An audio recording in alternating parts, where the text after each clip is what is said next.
네, 안녕하세요. 이민아빠입니다.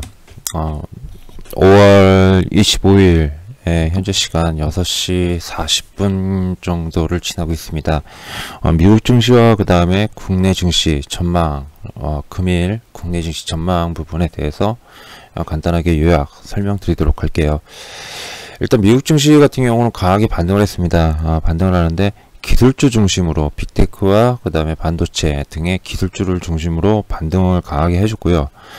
여기에 경기 회복, 그러니까 미국 내에서 뉴욕시가 100% 가을 학기부터 100% 대면 교육을 할 수 있을 것이다 라고 발표를 하면서 여기에 따르는 여행주, 그 다음에 레저, 이런 것들에 대한 이런 관련주들이 강하게 급반등을 했어요.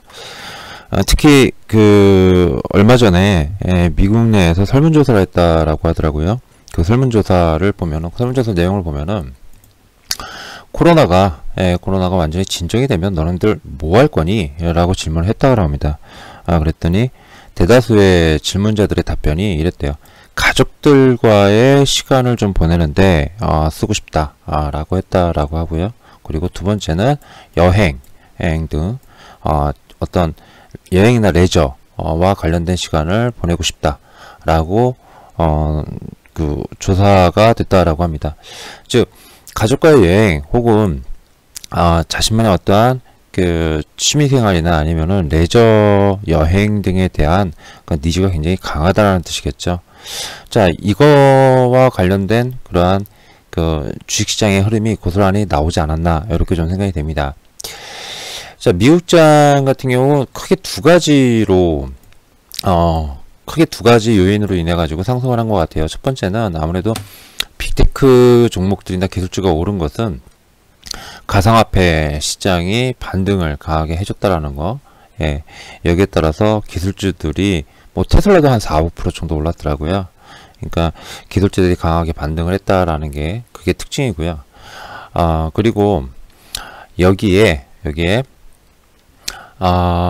전일 제가 장중에 코멘트로 말씀을 드렸죠.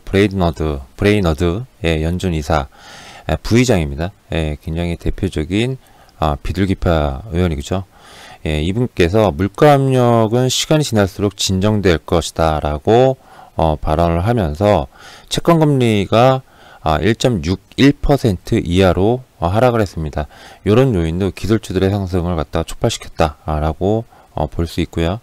여기에 이제 세인트루이스 연은 총재 또한 현재보다 더 높은 인플레를 확인하겠지만 이것은 대체적으로 일시적일 것이다 라고 한 것도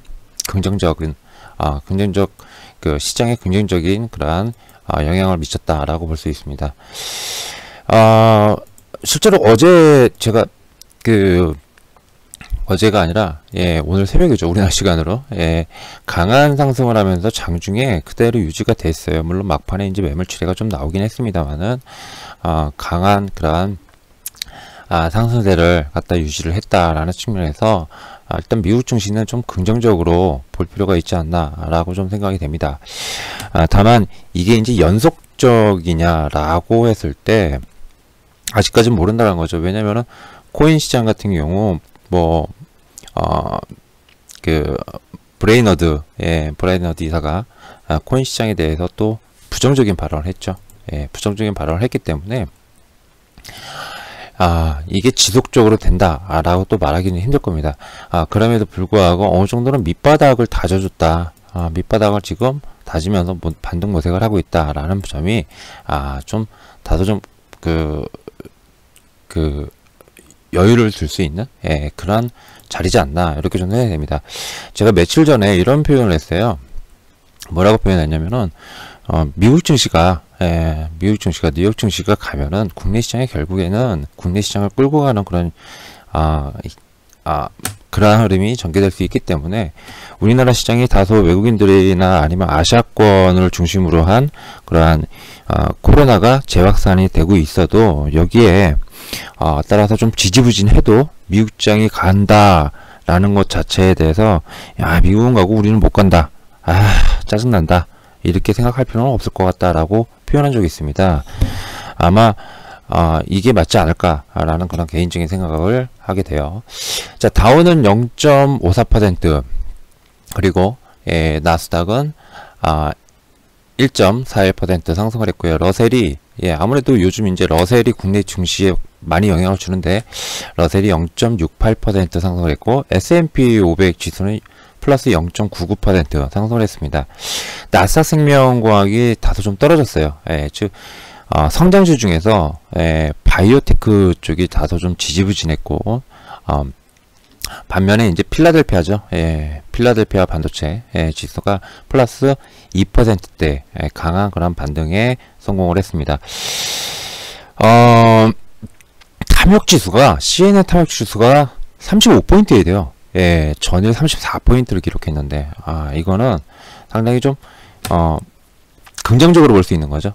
저점 매수할 수 있는 그런 기회로 작용할 수 있을 겁니다. 이게 뭐 60, 70, 80 전에는 92까지 찍었어요. 제 기억으로는 1월달인가 그때쯤이었는요. 그러니까 상당히 많이 낮춰져 있습니다. 오히려 매수할 수 있는 그런 기회죠. 저점에서 그렇게 볼 수 있지 않나 이렇게 좀 생각이 됩니다.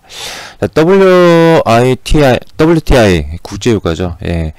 이런 거의 협상에서 국무장관이 얘네들 자세가 안 돼 있어 이런 식으로 발언했대요. 그것 때문에 아무래도 이란과 핵 협상이 돼가지고 이란의 족쇄가 풀리게 되면은 대량으로 국제유가 시장에 그 기름이 공급이 된다고 그러죠. 그래가지고 이거에 대한 부담이 가장 컸어요. 국제유가에서는. 그런데 이번 발언으로 인해 가지고 국제유가가 무려 4% 가까이 급반등을 하면서 시장에 또 일부 영향을 주지 않았나 이렇게 좀 생각이 됩니다. 자, 미국 시장은 요 정도로 요약될 수 있을 것 같아요. 요 정도로 요약될 수 있을 것 같기 때문에 뭐 크게 설명해야 될 거를 설명을 해야 될 만한 거리가 별로 없어 보인다 라는 거 말씀을 좀 드리는데, 문제는 이제 한국 시장이죠. 일단 미국 시장에서 이 부분을 좀 보셔야 될 것 같아요. 제가 요거 인더스트리 해가지고 요거를 좀 준비를 했는데, 자, 요렇게 좀 볼게요. 요렇게. 인더스트리래. 죄송합니다. 미국 장에서 보면은요, 아메리칸 에어라인을 비롯한 이쪽 항공사들이, 이제, 크게, 상승을 해줬고요. 그 다음에, 여기 보시면 주로, 딱 보셔도 아시겠죠. 1, 2%대, 이게 주요 ETF들이거든요. 1, 2%대 상승한 그런 섹터들을 보면 대부분 다 IT, 반도체, 하드웨어, 이쪽과 관련된 그런 기업들이 주로 포진이 되어 있습니다. 그 다음에 이와 함께 오일 관련, 즉 국제유가가 크게 급반등이 나오면서 이제 오일과 관련된, 기름과 관련된 그런 관련주들이 좀 상당히 좀 세게 움직이지 않았나 이렇게 좀 생각이 됩니다. 여기 물론 뭐 리츠도 있지만요. 대체적으로 이런 분위기예요. 이런 분위기였다. 그런데 이게 연속성을 가지냐라고 했을 때 아직까지는 일단은 그 연속성을 가진다라는 거에 대해서 무조건 뭐 앞으로 대세 상승으로, 그러니까 제가 말씀드리는 건 뭐냐면은 지수를 다시 한번 좀 보여드리면은 이거예요. 필라델피아 반도체죠. 주봉으로 봤을 때 요게 계속 상승하냐, 계속 이렇게 상승하냐, 신고가로, 이거를 말씀드리는 겁니다. 나스닥도 마찬가지고, 러셀도 마찬가지고, S&P도 마찬가지고, 다우도 마찬가지고, 뭐 코스피, 코스닥 다 마찬가지겠죠. 일단 뭐 반등하는데 전고점에서 딱 걸려가지고 떨어진다. 이거를 갖다가 반등한다. 이제 뭐 상승한다. 이렇게 말할 수는 없잖아요. 그죠? 일단 좀 지켜봐야 되지 않나. 이렇게 좀 생각이 됩니다. 코인이 여기서 갑자기 오늘이나 내일이라도 정부 당국자, 뭐 미국이든 중국이든 어디든 간에 또 한마디 하셨어요. 어르신들께서. 그럼 어떻게 됩니까? 코인 시장. 또 급락하죠. 그럼 기술주 또 급락하는 거예요, 같이. 그러니까 이런 상황에서 반등한다라고 보기엔 힘들겠죠. 그죠? 코인 때문에 분명히 반등한 것 같으니까. 자, 그러면 결국에 중요한 게 국내 시장일 겁니다. 국내 시장. 일단 IT를 중심으로 해가지고 강한 상승을 해줬어요. IT를 중심으로 해가지고 강한 상승을 해줬는데, 국내 시장도 마찬가지로 여기에 따라서 좀 관련주들이 좀 강세를 좀 보일 가능성이 있겠죠. 예, 강세를 보일 가능성이 있을 겁니다. 그런데 외국인들이 좀처럼 사주질 않아요. 외국인들이. 자, 외국인들이 좀처럼 사주지 않는다라는 것은 미국은 저렇게 회복을 한다라고 하더라도요. 미국과 유럽이 저렇게 백신 공급이 확산되면서 그 경제 회복이 된다라고 하더라도 아시아권에서의 어떤 문제, 이런 문제 때문에 외국인들이 쉽게 순매수로 전환해 주지 않는 것 같습니다. 제가 볼 때는.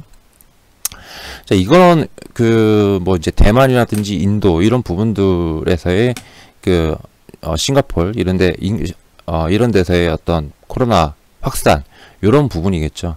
이것도 제가 한 지난주였나요? 지지난주였나요? 한번 설명을 좀 드렸던 걸로 압니다. 결국에는 백신 공급이 우리나라도 원활하게 유입이 되고, 확산이 되고 확대가 되고, 그 다음에 아시아 주요국에도 백신 공급이 확대가 돼서 안정을 취할 수 있느냐, 이게 관건일 것 같아요. 이게 안 나오는 이상 미국장에 갔다 오래가지고 같이 강하게 상승하거나 하지는 않을 것 같습니다. 개인적인 생각이에요. 자, 코스피든 코스닥이든 오늘은 일단 상승해주는 데는 별 문제 없을 거다라고 좀 보여줍니다만은, 어디까지나 그것도 장 시작 직후에 잘 봐야 될 것 같아요. 특히 10시 이후에. 왜냐, 여러가지 요인이 있는데, 첫 번째는요, 미국 국무부가 일본에 여행을 가는 거에 대해서 뭐라고 그랬냐면은, 야, 일본 여행하지 마, 코로나 너무 확산된다 해가지고 일본 여행 금지를 갖다가 해버렸어요. 발표를 했어요. 예, 이거 우리나라의 부정적입니다. 그리고 대만이 지난 23일이었던 것 같아요. 23일 대만의 확진자 수가 590명이래요. 590명. 우리나라보다 더 많습니다. 예, 얘네들. 이런 것도 아무래도 좀 부담스러운 그런 요인이겠죠. 예, 부담스러운 요인일 겁니다. 그리고 이제 세 번째는 우리나라 장 마감한 뒤에, 그러니까 24일날 장 마감한 뒤에, 중국 정부가 공식적으로 논평을 냈죠. 예, 너네들 그러지 마. 물론 뭐, 제가 볼 때는 거의 뭐 원론적인 수준이 아닐까라는 그런 생각이 듭니다. 앞으로 또 그러면은 너네들 혼나? 뭐 이제 이런 그런 그 원론적인 그런 압박이 아니었나, 발언이 아니었나라고 생각됩니다만은, 여튼간에 이 한미 정상회담에 대해서 토요일 날 발표가 났는데, 그 결과가 났는데 가만히 있었던 게 이상했어요. 예, 물론 뭐 토요일 일요일 날 쉬는 날이었겠지만은 그래도 부담은 된다라는 겁니다. 예, 그래서 이 부담스러운 이러한 그 뭐 일단 단기적으로는 일단 어느 정도는 좀 부담 요인이 되지 않나, 이렇게 좀 생각이 된다라는 거. 여기에다가 또 하나가 있습니다. 예, 뭐가 있냐면은 미국 경제지표 중에서 어제 미국 시카고 연준 국가활동지수라는 게 발표가 됐거든요. 이게 이제 지난 3월달에는 1.71로 포인트로 발표가 됐는데 4월에는 0.24%로 발표가 됐어요. 이것 때문에 사실 그 기술주들이 좀 상승을 했습니다. 경제 회복이 가파르게 상승하기보다는 다소, 그러니까 성장률 면이죠. 예, 기업으로 따지면 성장률입니다. 비율. 예, 비율이 가파르게 성장을 하다가 좀 둔화되게 성장은 되지 않겠냐, 이런 식으로. 이제 그런 것 때문에 이제 빅테크 관련주들이 또 상승한 게 없지 않아 있었어요.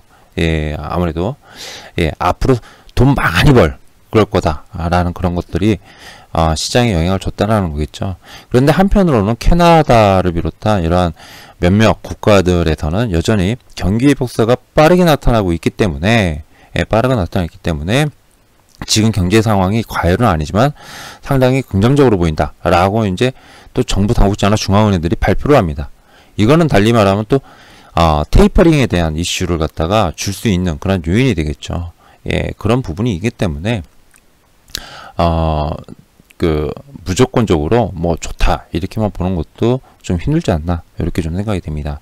즉 우리나라 시장으로 따진다면은 뭐 IT, 그 다음에 뭐 바이오, 어제 많이 빠졌죠. 예, 이런 그 섹터, 흔히 말하면 성장 섹터죠. 성장 섹터를 중심으로 한 그러한 강한 반등으로 시작을 하겠지만은, 일단 일본 여행이 금지됐다는 거, 이거 올림픽에 그 문제가 되는 거거든요. 일본에서 올림픽이 열린다는 건 무슨 상관이야, 우리나라랑. 예, 어차피 뭐 외국인들도 못 들어온다는데, 이렇게 할 수 있지만은 우리나라에 분명히 그 돈을 벌 수 있는 기회 요인이기도 하죠. 이게 혹시라도 잘못될 수 있다라는 그런 우려감이 있기 때문에 우리나라의 부정적으로 영향을 미칠 수 있습니다. 그래서 일본 증시가 갑자기라도 급락을 확 해버리면은 외국인들이 따라서 매도할 가능성이 상당히 높지 않나 이렇게 좀 생각이 되고, 대만도 또 마찬가지일 겁니다. 대만도 이제 이런 부분들이 아무래도 좀 어떻게 될지, 좀 제한적인 그러한 투자 전략을, 제한적인 지수 상승의 제동을 걸, 이렇게 표현하는 게 맞겠네요. 제동을 걸 요인들이 아닌가 이렇게 저는 생각이 됩니다. 결국에는 우리나라도 마찬가지로 일단은 뭐 계속 말씀드리고 있지만은 이러한 어떤 뭐 IT라든지 반도체라든지 이쪽 부분보다 지금 당장은, 물론 저점은 잡아줄 거라고 생각을 합니다만은, 지금 당장만 놓고 봤을 때는 이러한 국제유가라든지 국제유가 상승과 관련된 그러한 종목이, 섹터라든지 종목, 그리고 또한 내수, 계속 말씀드리죠. 내수. 이 내수 기반과 관련해가지고 뭐 통신 3사 해가지고 쭉 가잖아요. 잘 가잖아요. 그러니까 내수 소비재, 정확히 말하면 소비재. 어차피 우리나라도 백신이 공급이 확대가 될 겁니다. 그죠? 길지 않은 시간 내에.